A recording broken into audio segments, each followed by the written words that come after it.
बिस्मिल्लाहिर्रहमानिर्रहीम। Second year, आज हम चैप्टर 14 की असाइनमेंट सॉल्व करेंगे।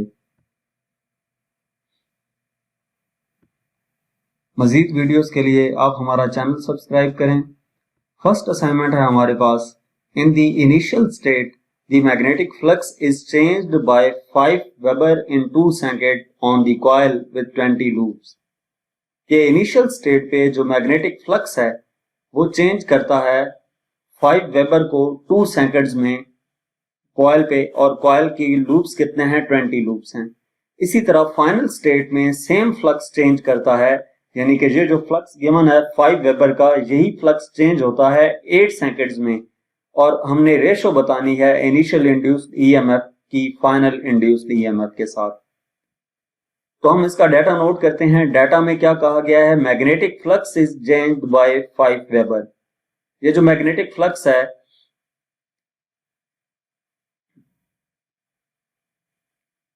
5/2, मैग्नेटिक फ्लक्स डेल्टा फाई, उसकी वैल्यू 5 है और टाइम कितना है 2, तो ये delta phi by delta T, इसको हमने 5/2 लिख दिया। ये rate of change on initial magnetic flux है, ठीक है।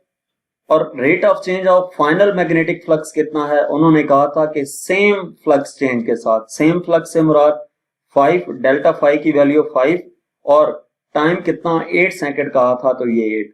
Rate of change of magnetic flux का फॉर्मूला होता है ना delta phi by delta T. तो जो इनिशियल फ्लक्स के लिए, इनिशियल स्टेट के लिए हमने magnetic flux 5 divided by delta T, time की वैल्यू 2 सेकंड, तो ये 5/2 लिखा। और change in final magnetic flux जो है delta phi B by delta T, वो सेकंड स्टेट के लिए 5/8 लिखा। तो नंबर ऑफ लूप्स कितने हमें गिवन है? एन की वैल्यू 20 गिवन है।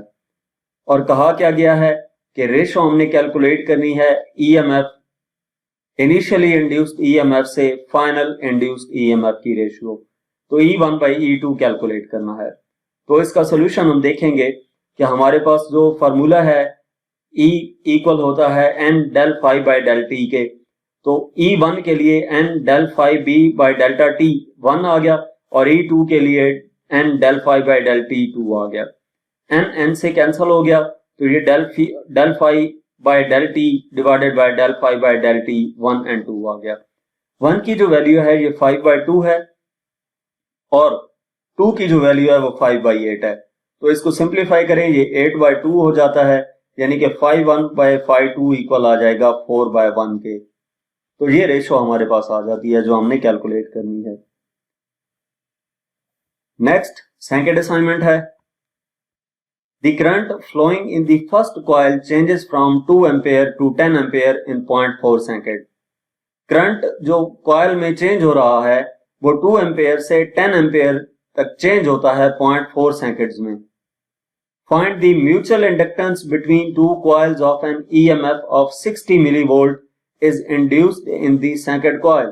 Mutual inductance find करनी है दो coils के दरमियान, अगर EMF 60 millivolt हो, induced हो second coil में। Also, determine the induced EMF in the second coil if the current in the first coil is changed from 4 ampere to 16 ampere. और इसी तरह सेकंड कॉइल में जो ईएमएफ इंड्यूस्ड होगी उसकी वैल्यू भी फाइंड करनी है, अगर फर्स्ट कॉइल में जो करंट चेंज होगा वो 4 एम्पेयर से 16 एम्पेयर हो 0.03 सेकंड में। समझ आइए क्या कहा है उसने, कि पहले उसने ये कहा है कि अगर फर्स्ट कॉइल में जो करंट है वो 2 एम्पेयर से 10 एम्पेयर चेंज हो रहा है 0.4 सेकंड में, तो म्यूचुअल इंडक्टेंस फाइंड करनी है उन दो कॉइल्स के दरमियान, अगर सेकंड कॉइल पे 60 मिलीवोल्ट ईएमएफ इंड्यूस्ड हो रही हो। और फिर साथ ये भी कहा है कि ईएमएफ कैलकुलेट करनी है सेकंड कॉइल पे, अगर फर्स्ट कॉइल में जो चेंज इन करंट है वो 4 एम्पेयर से 16 एम्पेयर हो 0.03 सेकंड में। Consider only the magnitude of induced EMF. तो डाटा हम नोट कर लेते हैं। डाटा में क्या कहा गया है कि सबसे पहले केस 1 है जो यहां तक बनता है, उसके बाद आल्सो के बाद केस 2 है। तो केस 1 में current flowing in the first coil changes from 2 ampere to 10 ampere, delta I1 किसकी इक्वल आ जाएगा? बाद वाला करंट माइनस पहले वाला करंट 10 - 2, तो 8 एम्पेयर आ जाता है। और टाइम कितना हो रहा है? 0.4 second. Find the mutual inductance M हमने कैलकुलेट करनी है। कॉइल ऑफ एन ईएमएफ की वैल्यू कितनी गिवन है 60 मिलीवोल्ट। ये E2 इस वजह से लिखा है कि सेकंड कॉइल में ये ईएमएफ इंड्यूस्ड हो रही है, तो E2 60 मिलीवोल्ट लिख दिया और इसको SI यूनिट में कन्वर्ट किया तो मिली की वैल्यू 10 पावर -3 होती है। ये 60 इंटू 10 पावर -3 वोल्ट आ जाएगा।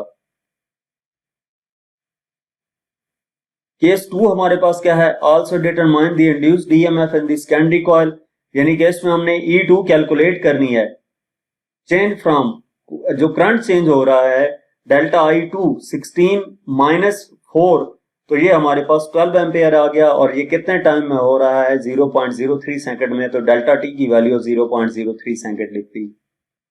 तो अब हम इसका सोल्यूशन देखते हैं। इसमें दो कॉइल्स हैं और उनके दरमियान म्यूचुअल इंडक्शन है, तो म्यूचुअल इंडक्शन जो है उसका फॉर्मूला हम अप्लाई करेंगे। म्यूचुअल इंडक्शन में E इक्वल होता है M del I by del T के। M इसमें म्यूचुअल इंडक्शन को रिप्रेजेंट कर रहा है और E EMF जो इंड्यूस्ड होती है उसको, डेल्टा I करंट है और डेल्टा T टाइम है। तो इसमें से हमने M कैलकुलेट करना है। M एक तरफ करेंगे तो E इक्वल आ जाएगा del I by del T के, तो M इक्वल आ जाएगा, इनकी वैल्यूज अगर हम पुट करें, E2 की value 60 into 10 power -3 divided by delta I by delta T, delta I की वैल्यू 8 और डेल्टा T की वैल्यू 0.4, तो ये सिंप्लीफाई होके 60 इंटू 10 पावर -3 डिवाइडेड बाय, इनको डिवाइड करें 20 आता है, तो म्यूचुअल इंडक्शन M की वैल्यू आ जाएगी 3 इंटू 10 पावर -3 हेनरी। इसके बाद केस 2 कैलकुलेट करते हैं। केस 2 कैलकुलेट करने के लिए सेम यही फार्मूला हमारे पास इस्तेमाल होगा, सिर्फ चेंजिंग क्या है कि यहाँ पे हमने E2 कैलकुलेट करना है, इधर M कैलकुलेट करना था और इधर E2 कैलकुलेट करना है। तो म्यूचुअल इंडक्शन की जो वैल्यू हमने कैलकुलेट की वो यहाँ पे पुट की, डेल्टा I1 की वैल्यू 12 है वो पुट की, डिवाइडेड बाय डेल्टा T की वैल्यू 0.03 है, तो E2 इक्वल आ जाएगा 1.2 वोल्ट के। तो इस तरीके से mutual induction 3 into 10 power -3 Henry और इंड्यूस्ड ईएमएफ की वैल्यू 1.2 वोल्ट आ गई। नेक्स्ट असाइनमेंट नंबर 3 है, an electric generator consist of 100 turns of wire formed into a rectangular loop 50 cm by 30 cm placed entirely in a uniform magnetic field of 3.5 Tesla. के एक electric generator है जिसमें number of turns 100 हैं और उसको एक rectangular loop बनाया गया है 50 सेंटीमीटर बाय 30 सेंटीमीटर का, और इस लूप को रखा गया है मैग्नेटिक फील्ड में, जिस मैग्नेटिक फील्ड की स्ट्रेंथ 3.5 टेस्ला है। ये बेसिकली इलेक्ट्रिक जनरेटर की एक सिचुएशन डिस्कस कर रहे हैं जिसमें मैग्नेटिक फील्ड है, मैग्नेट्स की वजह से वो 3.5 टेस्ला है और उनके दरमियान जो कॉइल रखी गई है उस रेक्टेंगुलर कॉइल का जो लेंथ और विड्थ है वो 50 सेंटीमीटर और 30 सेंटीमीटर है और उन कॉइल की जो टर्न्स हैं वो 100 टर्न्स हैं। तो what is the maximum value of the EMF? EMF की मैक्सिमम वैल्यू क्या होगी? Produced when the loop is spin at 1000 revolution per minute about an axis perpendicular to B, के मिनिमम वैल्यू ईएमएफ प्रोड्यूस करने की क्या होगी? Minimum EMF कितनी produce होगी जब लूप जो है वो एक्सिस के अक्रॉस 1000 रेवोल्यूशन पर मिनट की एंगुलर वेलोसिटी से रोटेट करता है या स्पिन करता है। तो डाटा इसका नोट करते हैं। Electric generator consist of 1000 turns, N की वैल्यू 1000 टर्न्स आ गई। Wire formed into an rectangular loop 50 centimetre by 30 centimetre. ये लूप जो है रेक्टेंगुलर है, रेक्टेंगल की लेंथ और विड्थ गिवन है, तो इसकी मदद से एरिया कैलकुलेट किया जाता है 50 मल्टीप्लाई बाय 30 सेंटीमीटर स्क्वायर, यानी कि सेंटीमीटर स्क्वायर का मतलब ये सेंटी के ऊपर भी स्क्वायर है, तो सेंटी का स्क्वायर होने से मुराद ये है कि 10 पावर -4 हो जाएगा, तो ये 0.15 मीटर स्क्वायर आ जाता है। Placed entirely in a uniform magnetic field 3.5 tesla, B की value 3.50 tesla. What is the maximum value of EMF? EMF maximum calculate करनी है और एंगुलर वेलोसिटी ओमेगा जो है वो 1000 रेवोल्यूशन पर मिनट है, इसको इसके ऐसा यूनिट रेडियन पर सेकंड में कन्वर्ट करने के लिए 2π/60 से मल्टीप्लाई करेंगे तो ये 104.6 रेडियन पर सेकंड आ जाता है। अब इसका सोल्यूशन देखते हैं। तो मैक्सिमम ईएमएफ प्रोड्यूस कब होती है? ईएमएफ का जो फार्मूला है MA⍵B है।